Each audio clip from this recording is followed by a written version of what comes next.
YCP politics ఆసక్తికరంగా మారాయి. అధిష్టానం ఆదేశిస్తే పోటీకి సిద్ధమంటూ ఆ వైసీపీ యువనేత ప్రకటించడం దేనికి సంకేతం? పార్టీకి చెందిన మాజీ ఎమ్మెల్యే అన్నాబత్తుని శివకుమార్ పై యుద్ధం ప్రకటిస్తున్నారా? ఇప్పుడు ఇదే చర్చ తెనాలి వైసీపీ వర్గాల్లో వేడి పెంచేస్తోందట. ఆ యంగ్ తరం చేసిన కమెంట్లతో పొలిటికల్ టెంపరేచర్ పెరిగిపోయిందంటున్నారు. యంగ్ లీడర్ వ్యాఖ్యలతో మాజీ ఎమ్మెల్యే క్యాడర్లో అలజడి మొదలైందని టాక్. ఇంతకీ ఆ యువనేత కమెంట్లకి అసలు అర్థం, పొలిటికల్ పరమార్థం వేరే ఉందా?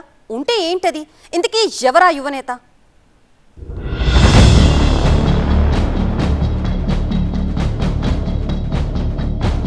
వైసీపీ ఆవిర్భావం తర్వాత తెనాలి నియోజకవర్గం నుంచి ఆ పార్టీ అభ్యర్థిగా అన్నాబత్తుని శివకుమార్ 3 సార్లు పోటీ చేశారు.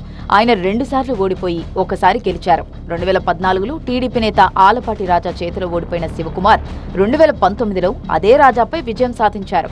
2024లో శివకుమార్పై జనసేన నేత నాదెండ్ల మనోహర్ గెలుపొందారు. గుంటూరు జిల్లాలో కమ్మ సామాజిక వర్గ నేతలు పోటీ చేసే నియోజకవర్గాల్లో తెనాలి ఒకటే. ఇక్కడ అధికార విపక్షాలు 2 కమ్మ అభ్యర్థులని బరిలో దించుతాయి. టీడీపీ ఆవిర్భావం నుంచి ఆ పార్టీ తరపున తెనాలిలో కమ్మ సామాజిక అభ్యర్థులే బరిలో దిగుతున్నారు. అప్పట్లో కాంగ్రెస్ కూడా అదే సంప్రదాయాన్ని అనుసరించింది.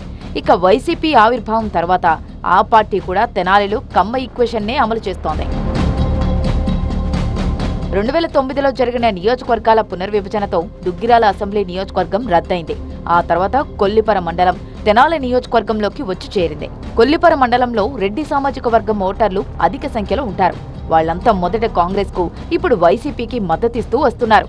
అయితే వైసీపీ ఎమ్మెల్యేగా శివకుమార్ ఉన్న సమయంలో కొల్లిపర మండలంలోని రెడ్డి సామాజిక వర్గ నేతలతో ఆయనకు పొసగలేదని చెబుతారు. కొన్ని చోట్ల శివకుమార్ను రెడ్డి సామాజిక వర్గ నేతలు వ్యతిరేకించారట. అయితే మొదటి నుంచి కమ్మ సామాజిక వర్గం నేతలని బరిలో దించుతుండటంతో గత ఎన్నికల్లో కూడా శివకుమార్ వైపే జగన్ మొగ్గు చూపారు. రెడ్డి సామాజిక వర్గం వ్యతిరేకించిన శివకుమార్కి వైసీపీ మద్దతు కొనసాగించింది. అయితే గత ఎన్నికల్లో శివకుమార్ ఓడిపోయిన తర్వాత వైసీపీ యువనేత అరుణ్ రెడ్డి కొల్లిపర మండలంలో యాక్టివ్ అయ్యారు.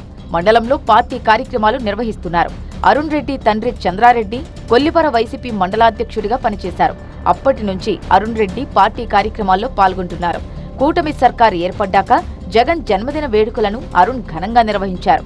అయితే నిబంధనలు ఉల్లంఘించారంటూ అరుణ్ రెడ్డిపై పోలీసులు కేసు నమోదు చేశారు.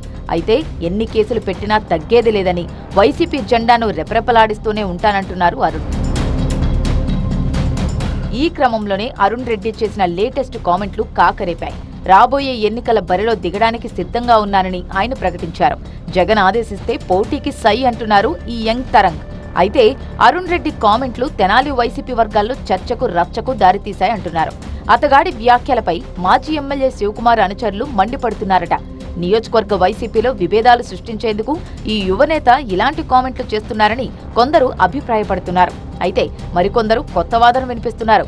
వచ్చే ఎన్నికల నాటికి నియోజకవర్గాల పునర్విభజన జరుగుతుందనే అంచనాతోనే అరుణ్ రెడ్డి ఈ కామెంట్లు చేశారంటున్నారు వాళ్లు.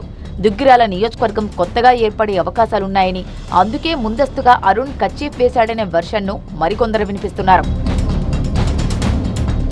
ఏది ఏమైనా అరుణ్ రెడ్డి కామెంట్లతో తెనాలి వైసీపీలో లుకులుకులు బయటపడ్డాయంటున్నారు. నియోజకవర్గాల పునర్విభజన జరిగితే ఎవరూ ఎక్కడి నుంచి బరిలోకి దిగుతారనే అంశాలపై ఇప్పటి నుంచే చర్చ జరగడం ఆసక్తికరంగా మారింది. అయితే కమ్మ సామాజిక వర్గం నుంచి బలమైన నేతగా ఉన్న అన్నాబత్తుని శివకుమార్ సీటుకు డోకాలేదని ఆయన అభిమానులు భావిస్తున్నారు. అయితే భవిష్యత్తులో ఏం జరుగుతుందో చూడాలంటున్నాయి పొలిటికల్ సర్కిల్స్.